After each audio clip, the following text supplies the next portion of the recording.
Então, eu vou falar hoje, gente, sobre o impacto dos diferentes tipos de atividade física na glicemia. Então, esse impacto dessas diferentes atividades, tanto vai ser um impacto agudo na glicemia, como um impacto crônico que nós vemos através da avaliação da hemoglobina glicada, né, e de outros parâmetros que a gente vai ver na continuação dessa aula. Então, nós sabemos que o exercício aumenta a sensibilidade à insulina, a captação de glicose e a gliconeogênese hepática e muscular. Vamos ver isso melhor. Então, o exercício, ele vai aumentar essa sensibilidade à insulina, tanto no fígado, como no músculo, como no tecido adiposo, e, consequentemente, uma maior quantidade de glicose vai entrar nesses tecidos, especialmente no tecido muscular, para ser utilizado como fonte energética. Além disso, o exercício vai aumentar a gliconeogênese, que é a transformação de proteína e de gordura em glicose, vai aumentar a oxidação de gordura, diminuir o conteúdo hepático de gordura e vai diminuir também o clearance de insulina. Com isso, vai haver uma maior quantidade de insulina circulante.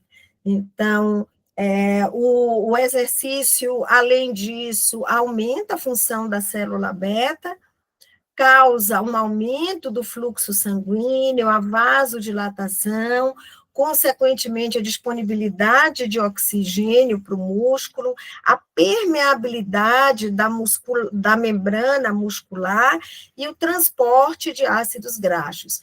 Então, o exercício vai ter, com isso, uma ação diferente para os indivíduos que são treinados e para os indivíduos não treinados. Isso a gente vai ver também com o tempo.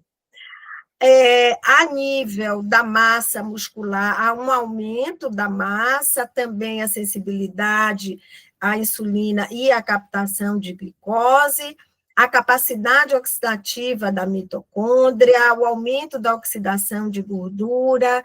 Então, é todo um mecanismo para fazer com que haja uma maior utilização da glicose como fonte energética. Então, consequentemente, o exercício termina reduzindo o risco de diabetes naqueles indivíduos que têm pré-diabetes e melhorando o controle glicêmico nos indivíduos com diabetes. Consequentemente, quanto maior o volume de exercício, ou seja, quanto maior a quantidade de minutos semanais de realização do exercício, maior vai ser a proporção de indivíduos que param de usar a medicação hipoglicemiante dentre os portadores de diabetes tipo 2. Então, quanto mais o indivíduo com diabetes tipo 2 faz exercício, menos medicação ele vai utilizar. Mas, na prática, especialmente naqueles pacientes com diabetes tipo 1, que são praticantes de exercício, nem sempre a gente observa esses benefícios hipoglicêmicos do exercício. Então, muitas vezes a gente encontra, inclusive, atletas com diabetes que têm hemoglobinas glicadas e, consequentemente, controles ruins de glicemia, controles ruins e hemoglobinas glicadas elevadas. Então, o que acontece? O que faz com que esses indivíduos não consigam obter esse benefício do exercício? Então, esse foi um guideline, um trabalho com 102 pessoas com DM1. Essas pessoas utilizavam tecnologias que eram relacionadas à monitorização glicêmica, e dentre essas 102 pessoas, 86% revelavam e relataram hipoglicemia frequente relacionada à atividade física. Então, o que acontece? essas pessoas que têm o medo da hipoglicemia terminam não fazendo os ajustes que devem fazer. E nem sempre eles se submetem a um volume de exercício ideal, adequado, até para melhora da performance física, por medo da hipoglicemia. Então, esse medo da hipoglicemia, quanto maior o medo, maiores são os níveis médios de glicemia, menor é o tempo do intervalo no alvo, o que a gente chama de TIR, time range. Então, na hora que a gente usa devices que avaliam, fazem a monitorização glicêmica, a gente tem esse parâmetro, que é o tempo em que o indivíduo ficou com uma glicemia adequada. Né? Então, quanto maior o medo dele da hipoglicemia, menor vai ser esse tempo em que ele mantém a glicemia dentro do alvo. E maiores são os níveis de glicemia durante o treino. E vejam só, nesse trabalho, o que se viu é que apenas 32% desses indivíduos identificaram seus profissionais de saúde, e aí a gente tem que falar dos médicos, dos nutricionistas, dos educadores físicos, como uma fonte de educação para o autogerenciamento do exercício. Ou seja, essas pessoas não confiam em nós para determinar e para falar como é que eles devem manipular a dose da sua medicação, a dose da insulina, a alimentação, como é que eles devem fazer o exercício físico para obter esses benefícios que a gente comentou anteriormente. Então, a palavra-chave para esse controle glicêmico é monitorização.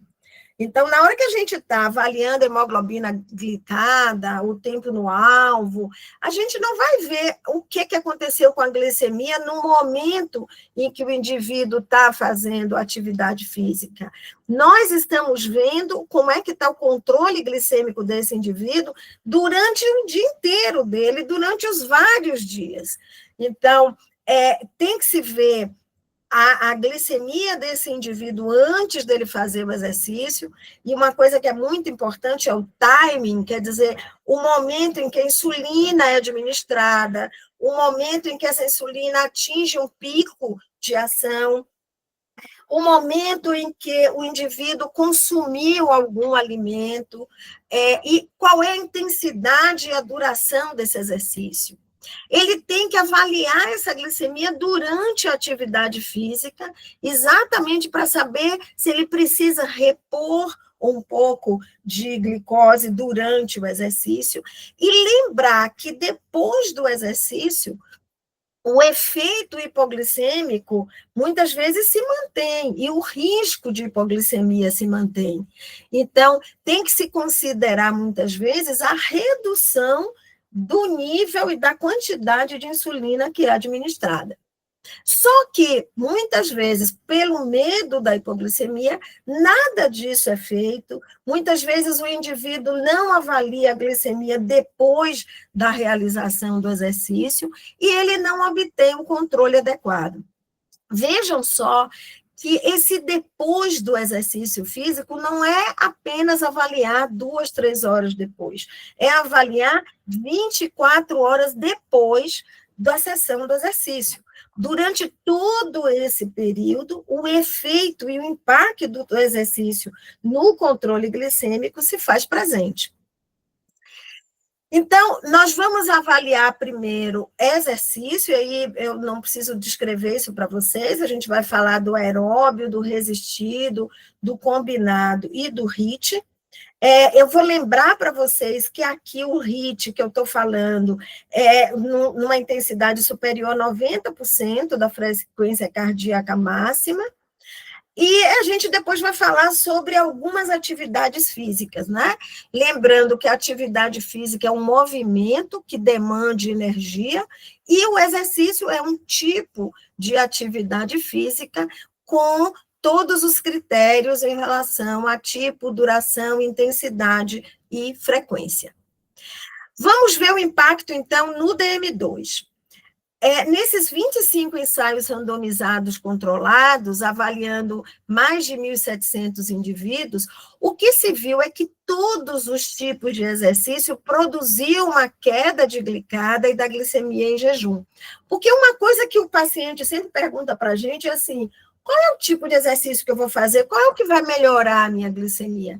Na verdade, todos os tipos de exercício melhoram o controle glicêmico em relação ao sedentarismo. Esse outro trabalho mostra o quanto há de redução de glicada.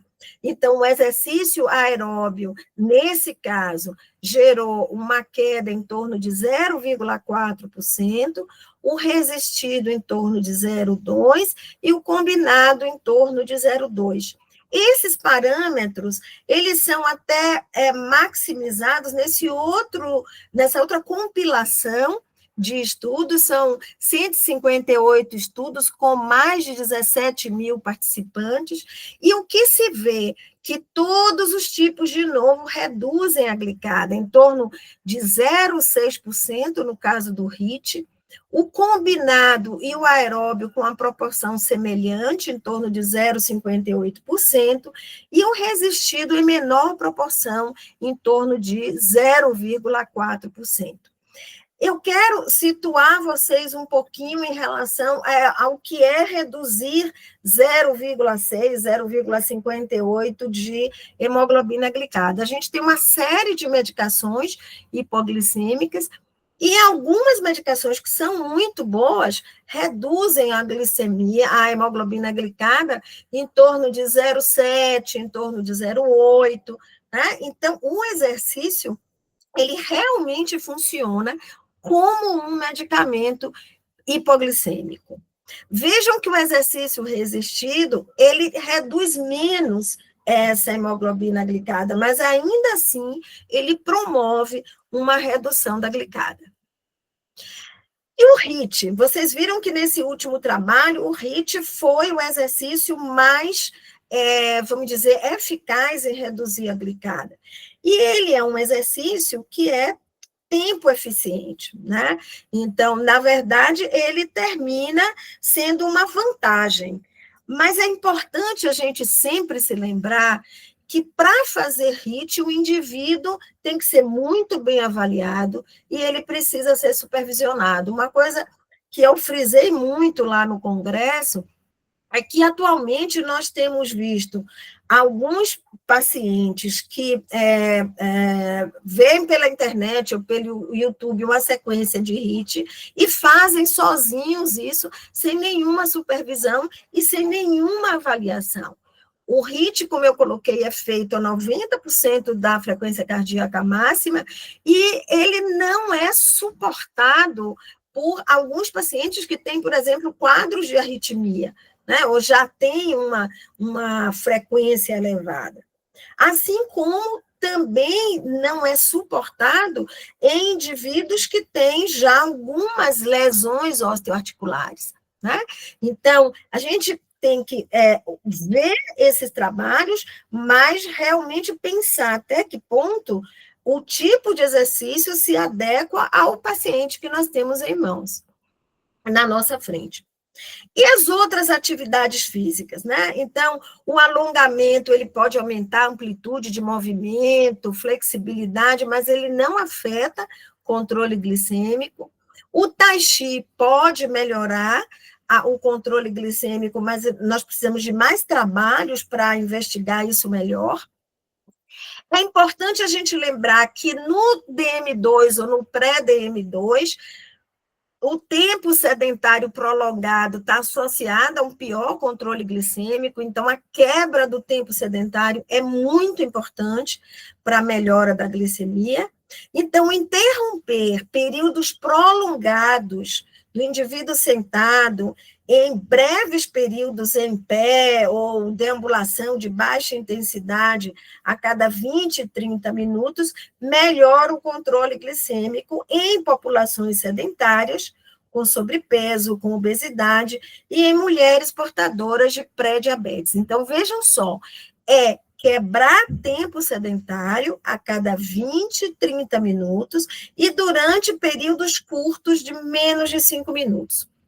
Tá? Então, os trabalhos foram muito mais frequentes depois da pandemia, exatamente porque se viu o impacto do sedentarismo em várias doenças, e diabetes não foi uma delas. Né?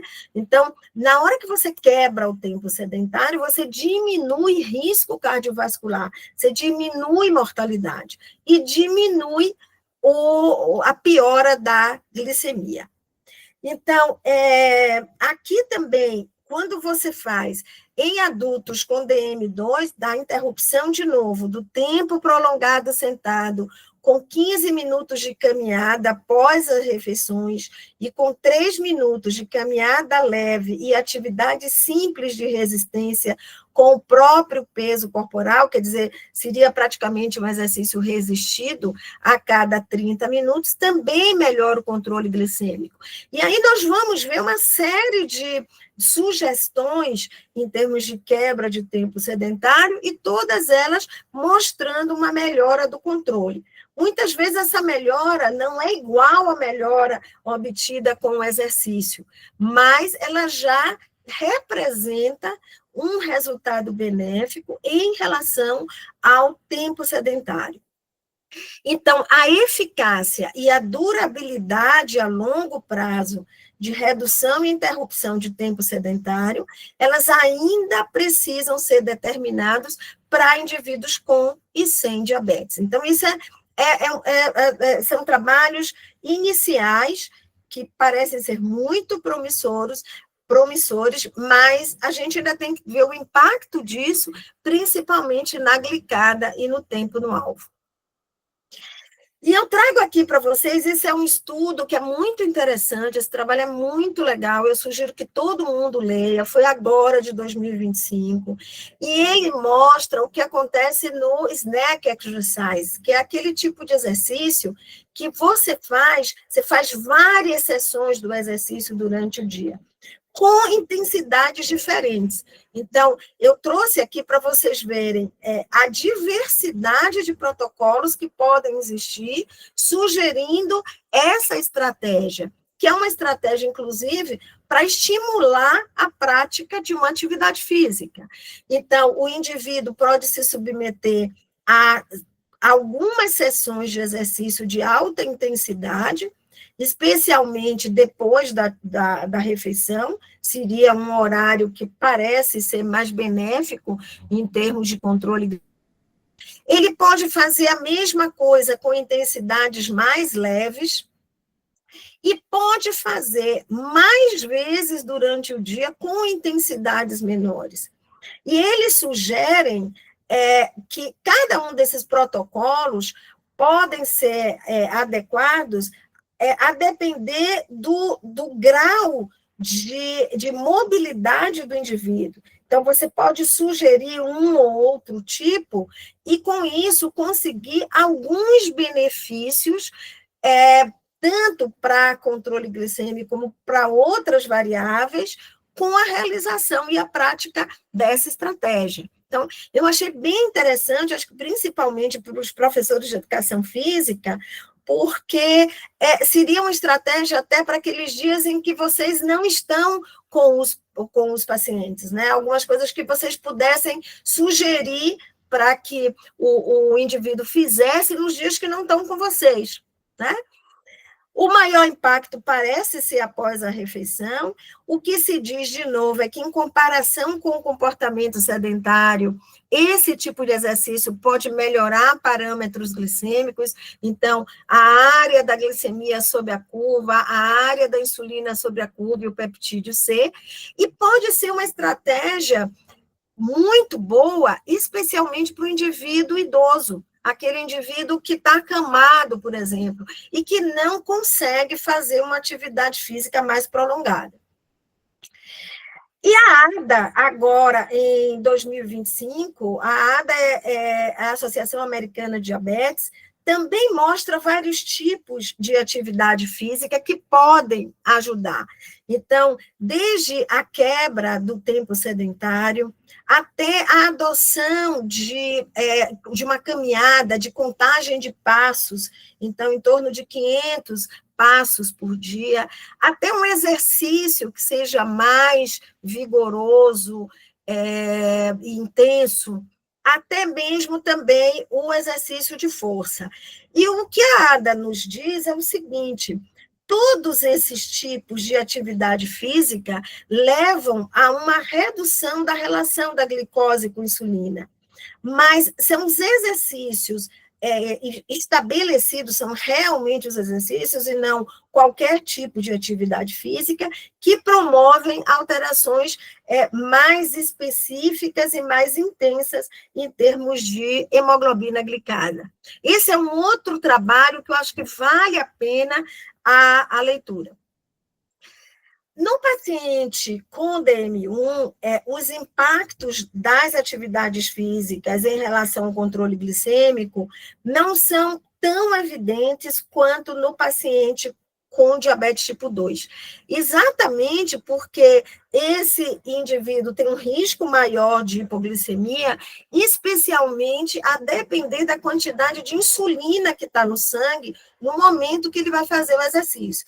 Então, vamos lembrar que, a depender do tipo de insulina que esse indivíduo está usando, muitas vezes ele tomou a insulina em um determinado horário, ele vai fazer atividade física 2, 3, 6 horas depois, e ele ainda tem insulina. Então, ele tem que ter um aporte calórico adequado, e ele tem que escolher o tipo de atividade física para que ele realmente obtenha os benefícios do exercício.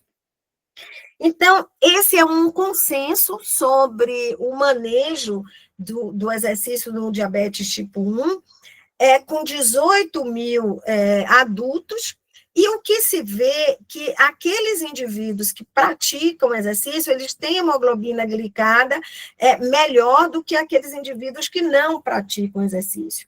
E, de novo, a inatividade física e o grande tempo prolongado sentado termina gerando também aumento dos níveis de hemoglobina glicada. Então, esses consensos, eles sempre mostram uma associação entre fazer exercício e ter hemoglobinas glicadas melhores.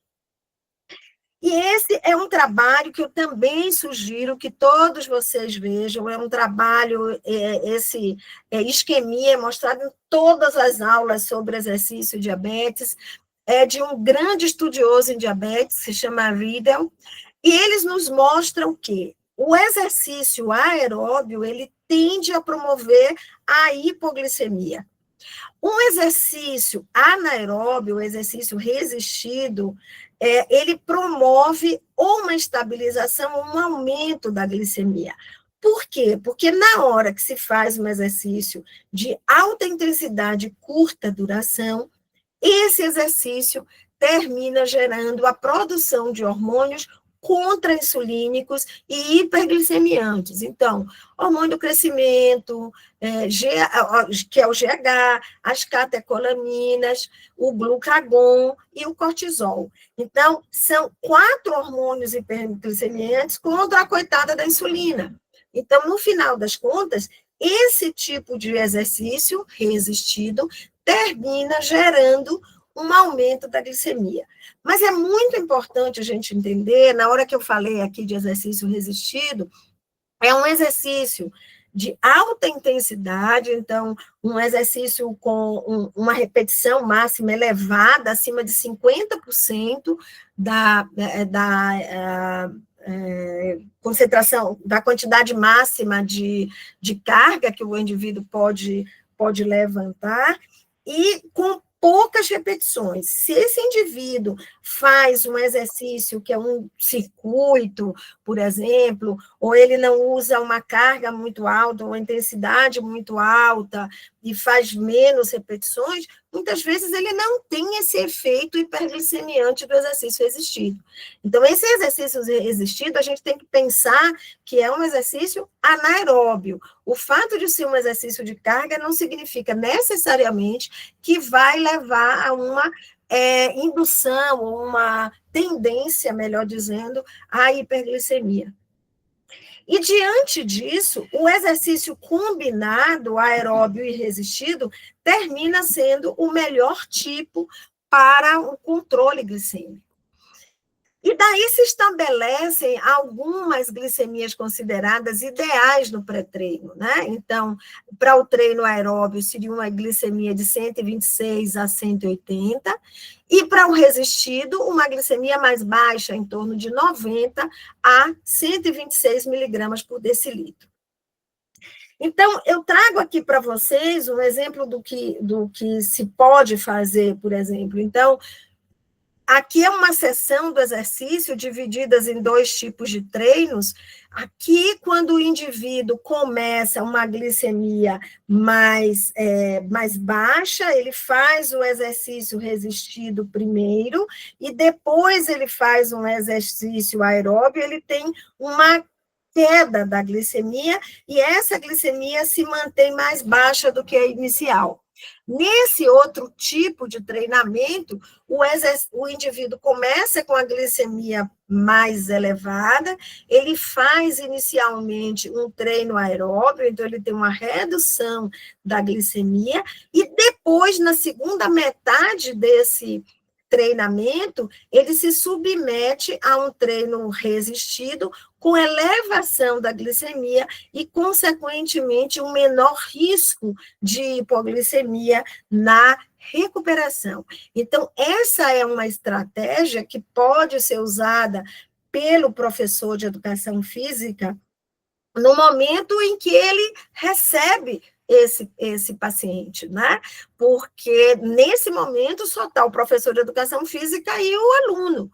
Então, nesse momento, é uma estratégia que pode ser utilizada para se evitar a hipoglicemia durante e após o treino.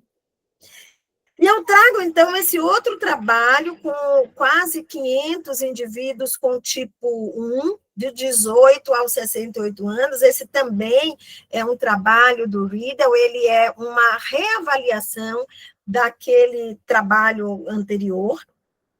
E o que ele nos diz? Vamos destrinchar melhor essa figura, né? Ele avalia indivíduos fazendo exercício em casa durante 4 semanas e divide esses indivíduos em praticantes do exercício aeróbio, intervalado e resistido. E o que ele percebe? Que o exercício aeróbio promove uma maior queda da glicemia em relação ao intervalado e ao resistido, mas todos os tipos de exercício promovem um aumento, um incremento do tempo da glicemia no alvo. Tá? Então, nesse trabalho, eles percebem que 40% dos indivíduos, eles têm um aumento de até 5% no tempo da glicemia no alvo. Então, na hora que a gente avalia todas essas incursões glicêmicas durante e após o exercício, a gente, muitas vezes, se concentra no tipo de exercício, né? E até na duração, na intensidade, mas nos parâmetros do exercício. Mas, na verdade, nós precisamos, na hora que vamos avaliar se o exercício melhorou o controle glicêmico, uma série de variáveis. Então, qual foi o horário do dia que esse exercício foi feito? Qual é a idade, o sexo desse indivíduo? Quais são os seus hábitos em termos de atividade? Quer dizer, como é que ele ficou? O que ele fez no momento em que ele não estava em atividade física? Ele quebrou o tempo sedentário? Né? Porque não adianta apenas ele fazer uma atividade física durante 1, 2 horas, mas ele permanecer sentado muito tempo. A gente já sabe demais disso.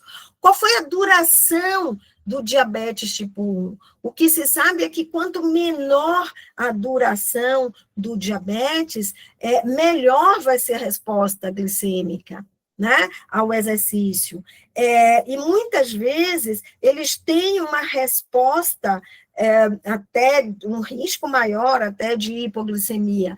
Por outro lado, aqueles indivíduos que já têm diabetes a longa data, nem sempre eles conseguem ter uma sensibilidade à insulina tão grande, inclusive aqueles indivíduos com diabetes tipo 1 e que engordaram e que passam a ter uma certa insensibilidade, uma certa resistência à insulina, esses indivíduos muitas vezes também não têm uma liberação de hormônio contra-insulínico. Então, eles misturam tanto a falta de resposta hipoglicêmica do exercício, como também uma incapacidade de aumentar a glicemia, porque eles não estão liberando hormônio contra-insulínico, né? Então, a nutrição, as tendências da glicemia, de novo, a insulina on-board, que é a insulina que está circulando no momento da realização. E eu vou me deter em 2 critérios, né? Então, que são os níveis de hemoglobina glicada. Então, quanto mais controlado está esse indivíduo, melhor vai ser a resposta dele ao exercício. E a frequência cardíaca. Então, lembrem que quando eu estava falando no início dessa aula, eu falei que os indivíduos treinados, eles tinham melhor resposta, né? Então, eles têm um fluxo sanguíneo melhor, eles têm um quadro de vasodilatação maior com a realização do exercício. Então, o treinamento, o controle glicêmico nos dias sedentários, o tempo de doença também interferem na resposta glicêmica ao exercício. Então, é um verdadeiro quebra-cabeça que a gente tem que montar para individualizar essa prescrição do exercício para o indivíduo.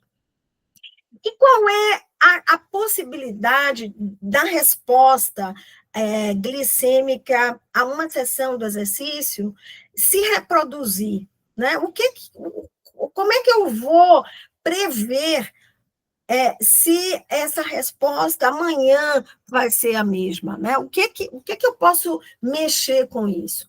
Então, as características que mais definem a possibilidade de reprodutibilidade da resposta glicêmica são a glicemia pré-treino. Então, quanto mais consistente, mais baixa essa glicemia, o nível de insulina ativa também mais baixo para evitar a hipoglicemia e, consequentemente, o medo do indivíduo, porque quando ele tem um episódio de hipoglicemia, ele já tem tanto medo de ter hipoglicemia depois que ele já demora para se readequar à resposta glicêmica ao exercício. O nível modesto e reprodutível de ingestão de carboidrato na hora anterior ao exercício. Então, o ideal é que se monte uma rotina em termos do momento em que o indivíduo deve consumir a glicose, o carboidrato ou a refeição. Que refeição é essa em termos de gramas de carboidrato, para que ele consiga evitar a hipoglicemia? E qual foi o melhor controle glicêmico nos dias sedentários? E o treinamento em relação à glicada? Então, nesses 14 ensaios randomizados, com 504 crianças e adolescentes com DM1, o treinamento físico teve um efeito moderado na redução de glicada e da dose diária de insulina. Essas reduções foram mais expressivas com intervalos de treinamentos combinados. Então, de novo, olha, os 2 tipos de exercício terminam sendo os melhores para o controle glicêmico, de alta intensidade, com duração superior a 60 minutos, por mais de 24 semanas. E nesses trabalhos, o que se viu, esse já com 251 adolescentes, é que as menores glicemias, vejam, eram em 8 a 16 horas depois do exercício. Aquilo que eu estava conversando com vocês. Não adianta só medir a glicemia na hora nem antes, mas por um longo tempo após a realização do exercício, inclusive HIIT. Né? Então, o HIIT pode provocar um aumento muito rápido, intenso da glicemia, mas, com o passar do tempo, ele pode gerar uma hipoglicemia, sim. Os valores médios mais baixos são encontrados naqueles com menor duração da doença, e vejam, mesmo com todo o cuidado, a hipoglicemia noturna ocorreu em 14% das noites, especialmente quando a atividade física diária era maior ou igual a 1 hora por dia. Em resumo, o exercício aeróbio provoca consistentemente a maior redução imediata da glicemia e uma redução da glicada, aumentando o risco de hipoglicemia durante e após a atividade. Esse efeito é mais pronunciado em indivíduos treinados e com sessões mais longas ou intensas. O resistido provoca uma queda menor, ou até mesmo uma estabilização da glicemia durante a atividade, com alguns estudos mostrando um ligeiro aumento. Esse exercício resistido é associado a níveis de glicemia mais estáveis e a um risco menor de hipoglicemia. Então, ele tende a melhorar a glicada, mas as evidências são menos robustas em comparação com as modalidades aeróbias ou combinadas. O HIIT produz um menor declínio glicêmico agudo do que o aeróbio contínuo e está associado a menos episódios de hipoglicemia. Todos melhoram o tempo no alvo e reduzem a glicemia média nas 24 horas seguintes em comparação com os dias sedentários, embora o risco de hipoglicemia de início tardio, especialmente noturna, seja maior após exercícios intensos ou prolongados. Esse é um resumo. Então, o aeróbio provocando uma redução mais aguda da glicemia, uma redução moderada de glicose e um maior risco de hipoglicemia. O resistido não gerando uma redução aguda e provocando uma redução ou uma tendência pequena na redução da glicada, mas gerando um menor risco de hipoglicemia. O combinado tem um efeito semelhante ao exercício aeróbio, e o HIIT também tem uma redução da glicemia, uma redução maior da glicada e um menor risco de hipoglicemia.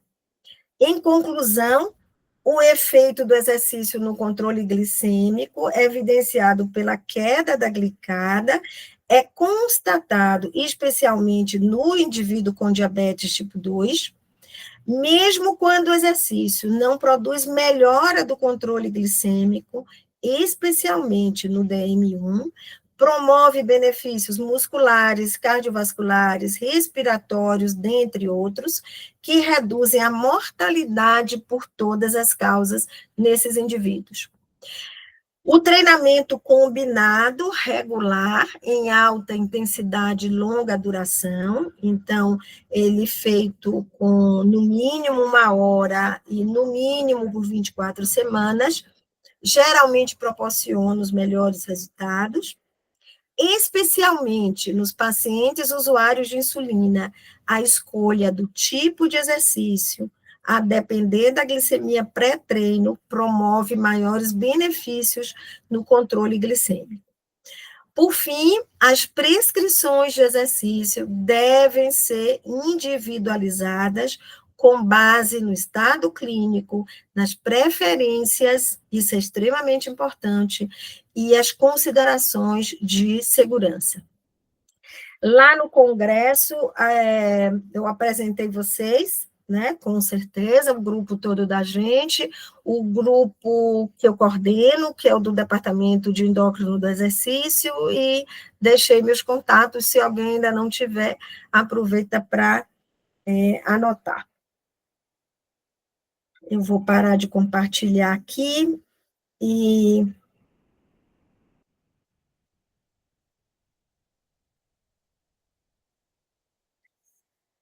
lá, gente, a gente conversou também muito sobre a importância do educador físico, sabe? Então, eu fiz questão de falar isso na primeira fila, tinham vários professores de educação física que fazem parte, inclusive, do departamento lá de atividade física da SBD, e eu fiz questão de falar muito sobre isso, porque eu não sei qual dos dois de vocês já me falou uma coisa uma vez que eu nunca esqueci. E assim, nós médicos, nós ficamos com o paciente uma vez por mês, ou né, por telefone, mas vocês ficam com esses pacientes todas as semanas, mais de uma vez por semana. Então, o trabalho junto com vocês é extremamente importante, porque senão a gente não consegue. Né? São vocês que muitas vezes é que vão dizer qual é o tipo de exercício que esses indivíduos vão fazer. Né? E essas atividades físicas, essas.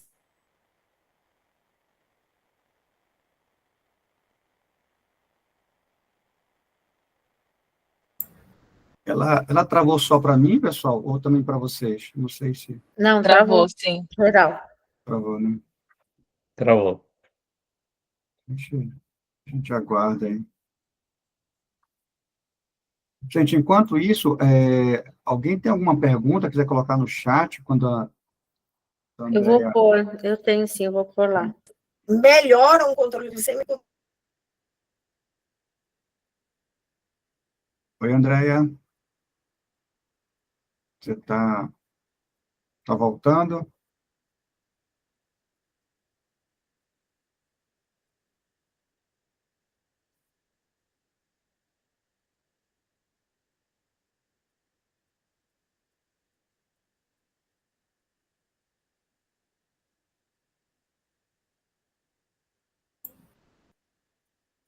De repente, alguém, deixa eu tentar falar com ela aqui no privado, para ver se ela sai. Ela colocou aqui, eu vou entrar e sair de novo. Questão de conexão mesmo.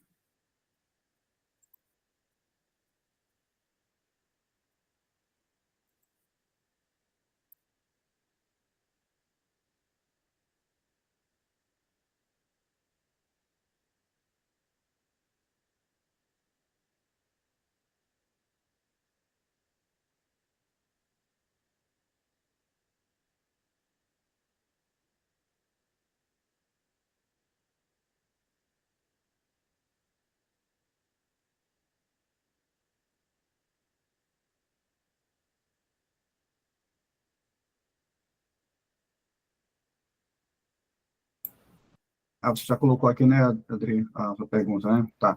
Sim, foi em 2 etapas aí, porque eu bati errado, mas é essa. Perfeito.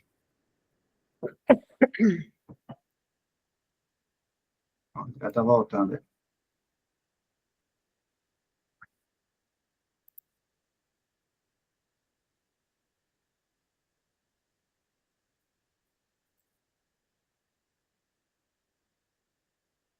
Oi, Andréia. Caiu. Então, pronto. Desculpem. A ADA ensina uma coisa que eu achei bem prática, que ele fala assim, o método 15 por 15, para a pessoa lembrar sempre. Então, o indivíduo está fazendo exercício, ele chegou na academia, mede a glicemia, ela está em 100. O que você pode fazer? Dá 15 gramas de carboidrato. Daqui 15 minutos, você mede de novo. Né? Avalia como é que ele está. E aí você vai sempre com essa ideia, 15 minutos e 15 gramas, para que você evite a hipoglicemia, principalmente quando ele está nesse nível aí em torno de 100, iniciando a atividade física. Então, eu achei isso uma coisa muito prática e que dá para, inclusive, falar para o paciente com diabetes para que ele possa fazer na hora que não está sendo supervisionado. Ele se monitorar, né? Legal, legal isso aí. Exato. E Andréia, teve alguma atualização em relação à zona de glicemia para exercício físico? Não se falou muito disso. O que eu conversei com um dos professores de educação física é que não teve mudança no que é determinado para o paciente com diabetes.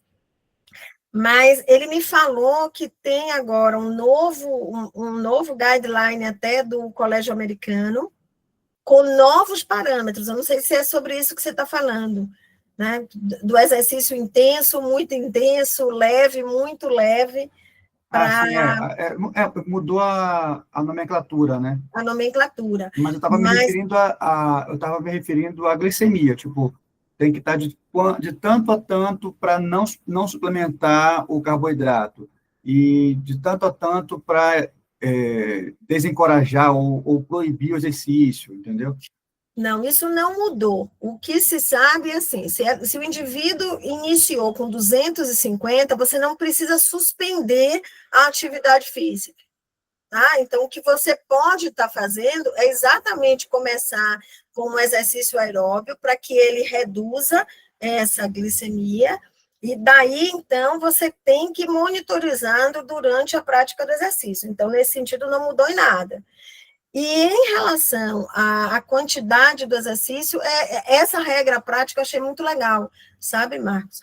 O ideal é que o indivíduo fique em torno de uns 140, 160, até uns 180 durante a prática do exercício, para que ele não tenha nenhum sintoma de hipoglicemia. Ficar nessa zona de segurança, né? Ficar mais ou menos nessa zona de segurança, sabe? Uhum. E aí, isso independe do tipo de exercício também, né? Se for fazer um HIIT, se for fazer um longão. Mas o que é importante é assim, se, por exemplo, você ele está com 180, os 160, e você está pensando em fazer um HIIT ou você fazer um sprint, não é a hora de você fazer. Tá? Então, aí é preferível você esperar a glicemia baixar um pouco, e daí, então, você fazer. Tá no exercício e você percebeu que ele está fora daqueles parâmetros, então, de 90 a 126 para começar um resistido de alta intensidade, e de 126 a 180 para começar um aeróbio, usa sempre esses parâmetros, sabe, Marcos? Porque eles terminam te ajudando a definir para que lado você vai, em termos da prescrição, no momento do treinamento. Legal, legal. Eu estou com uma paciente que fez bari e ela está fazendo esteira em 30 minutos, ela já bate 50 de glicemia. Eu falo, olha, porque você está muito... Aí tem que verificar a parte nutricional dela, né? Porque ela não deve estar suplementando também adequadamente. E ela é médica, né? E aí, mais ainda, ela fica teimando. Olha, não faz isso não, meu. Não. E ela tem diabetes? Não. Não? É porque ela pode estar tendo dumping, né, Marcos? Então, eu acho que uma coisa que valeria a pena ver o que ela está consumindo antes de fazer o exercício, porque ela pode estar tendo dumping durante a realização do exercício. Durante o exercício, E aí ela faz a hipoglicemia. Né? Junta com o exercício aeróbio, aí a coisa complica mais ainda. Eu acho que pode ser por isso. Nossa, é boa. Vou jogar luz sobre isso aí, sim. André, a Adriana colocou algumas perguntas aqui, colocou ótima aula, por sinal muito boa mesmo. Esses protocolos de exercícios valem também para indivíduos que ainda não têm diabetes, mas estão sob alerta? Com certeza. Valem sim. Na verdade, quando você vê esses indivíduos, por exemplo, com pré-diabetes e tudo, o efeito você ainda vê muito mais. Né? Então, é sempre assim, você vê muito efeito e na redução do risco de evolução para diabetes, então, naqueles pacientes pré-diabéticos, e você vê o efeito também maior no diabetes tipo 2 em relação ao paciente com diabetes tipo 1. Então, com certeza, Adriana, faz sentido, sim. Olha, a Fê colocou uma contribuição aqui sobre a palatinose para essa paciente, a minha paciente aí, seria uma boa opção, né? Com Creio que sim, certeza, né? com certeza. Seria uma excelente opção. E às vezes no dumping eles não sabem lidar com o dumping, eles vão comendo cada vez mais açúcar para conseguir evitar, né? Porque o lanche dela é fruta. Aí só Hum, fruta fica complicado, né? Porque aí, puxa, é. é daquele pico glicêmico. O ideal é ela associar alguma proteína ou alguma fibra, né, no momento que ela está comendo essa fruta, porque essa fruta vai ser absorvida rápida e vai provocar dumping, né? Uhum. Mais alguma pergunta, pessoal? A Sarinha colocou aqui, aula fantástica. Obrigada, Sara. E André, em relação à Hum, parte da intensidade, eu vi que você, por exemplo, você colocou assim que vamos pegar o HIIT e o aeróbio contínuo, eles têm aquele impacto semelhante, né, na redução da glicemia, né? Aquele último slide que você colocou lá. Veja só, eles têm um impacto interessante na hemoglobina glicada, tá? Então, mais da hemoglobina glicada do que da própria glicemia, porque às Uhum. vezes, eu acho que aquele slide não ficou muito bom para isso, foi bom você ter falado, porque na hora do exercício, às vezes o HIIT aumenta, não sei se você lembra, Isso, Marcos, quando a gente fez, né, isso que eu ia falar. Sim. às vezes ele primeiro aumenta para depois reduzir, né, Uhum. Essa que era a minha então, eu dúvida. acho que não foi bom aquilo ali, eu vou consertar, não ficou legal, porque na hora ele pode aumentar e depois ele reduzir. É que quando você vê naquele outro, um dos últimos trabalhos do líder que eu vi, com 497 indivíduos, ele mostra uma redução da glicemia maior do que o exercício resistido. Mas, na verdade, ele não. Ele vai provocar muito mais da hemoglobina glicada do que da própria glicemia. Agora, o que eu acho que é complicado é que quando você fala de HIIT, você está falando de um monte de protocolo diferente, né? São diversos Na água, protocolos, na bike, na esteira. né? Em termos de intensidade, de duração e tudo. Então, é um balaio de gato para você dizer vai realmente aumentar e vai realmente reduzir. As pausas também do HIIT são diferentes. E aí isso deve mexer total com o final, né? O resultado pós. Exato, exato. O Pois é. André, e tem algum trabalho sobre estilos de dança? Se são mais próximos do aeróbio ou não? Eu não vi nenhum trabalho.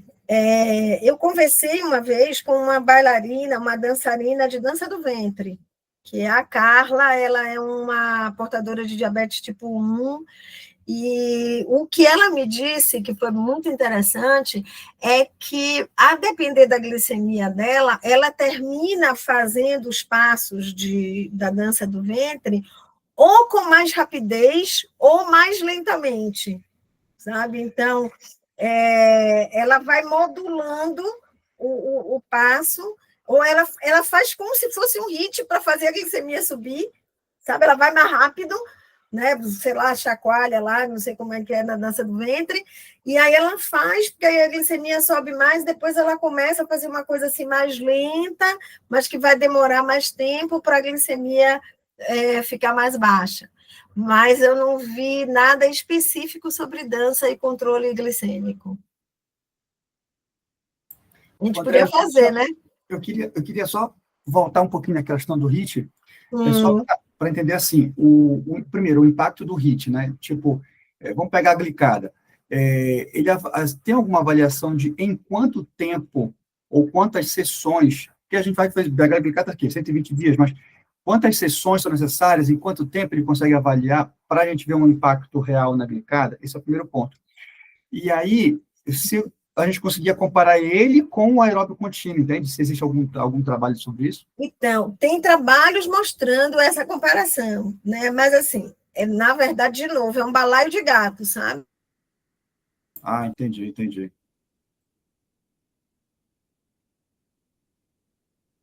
Tá. 5 ensaios randomizados, né? Cada um com um protocolo diferente, sabe? Eu acho que aí o ideal era ver qual era o protocolo que você mais usa para saber qual era o trabalho que iria lhe substanciar melhor, ele ia ajudar mais em relação a isso. Para te dizer, olha, esse é o protocolo melhor para você usar. Porque não tem muito isso, sabe, Marcos? Eles falam muito, por exemplo, do aeróbio, ter aquela questão de ser pelo menos 24 semanas para você realmente ver um resultado significativo na hemoglobina glicada. Né? Mais do que 1 hora de exercício, no mínimo 1 hora de exercício. Mas quando você vai para o HIIT, ele não te diz em quanto tempo ele iria realmente melhorar o controle glicêmico. Sabe? Pelo último trabalho do Riedel, aquele que eu mostrei, de 497 indivíduos, ali foram 4 semanas. Foi 1 mês, e aí ele tinha uma melhora do tempo no alvo e da glicada. Tá? Nossa, porque tem que passar muito tempo no... Eu fico pensando no tempo no exercício, né? Que às vezes o paciente não consegue dispor de 1 hora todo dia, por dia, para fazer, né? Aí talvez fazer não um ritmo, mas um intervaladozinho para poder encurtar esse tempo, talvez seja uma opção, né? Tem uns trabalhos que são promissores, aquele que eu mostrei de 2025, que são os snacks exercises, que é quase que... Tem um que é quase que um HIIT, ou aquele que tem uma intensidade maior, sabe, Marcos? Aquele ali é depois da refeição, você fazendo numa intensidade alta e umas 3 vezes por dia. É quase que um HIIT para você baixar, você aumenta, depois você baixa a glicemia, na verdade, e aí com uma resposta. Mas é sempre assim, uma resposta melhor do que o não fazer. Mas não significa que seja melhor do que o exercício realmente supervisionado. Eu estou com uma aluna, Marcos, que eu estou fazendo isso. Ela faz, na verdade, pilates, mas aí ela veio com uma glicose de jejum de 116 e uma glicada de 6,1, acho. E ela não quer, ela se recusa a entrar direto no Ozempic, que foi o que a médica dela indicou. E aí ela falou, eu quero tentar com o exercício controlar isso. E só que ela não gosta de aeróbio, de jeito nenhum, por isso que ela faz pilates. Então, eu estou tentando fazer isso. Antes da aula do pilates, ela faz um intervalado para toda a aula. Ela faz um intervalado para ver como é que ele vai se comportando aí a glicemia. A gente ainda não tem uns dados muito... Tem 1 semana aí que nós começamos. Mas a proposta é essa, tentar com o exercício dar uma segurada. Ótima estratégia. Legal, gente. Daqui a pouco eu vou estar aí, tá? Quer dizer, tá aí no ambulatório. Eu acho que eu acredito que eu chegue aí umas 2h30. Maravilha, Andréa. Tá bom? Obrigado aí mais uma vez. Nada, Parabéns. gente. Tudo de bom. Até daqui a pouco. Pessoal. Tchau.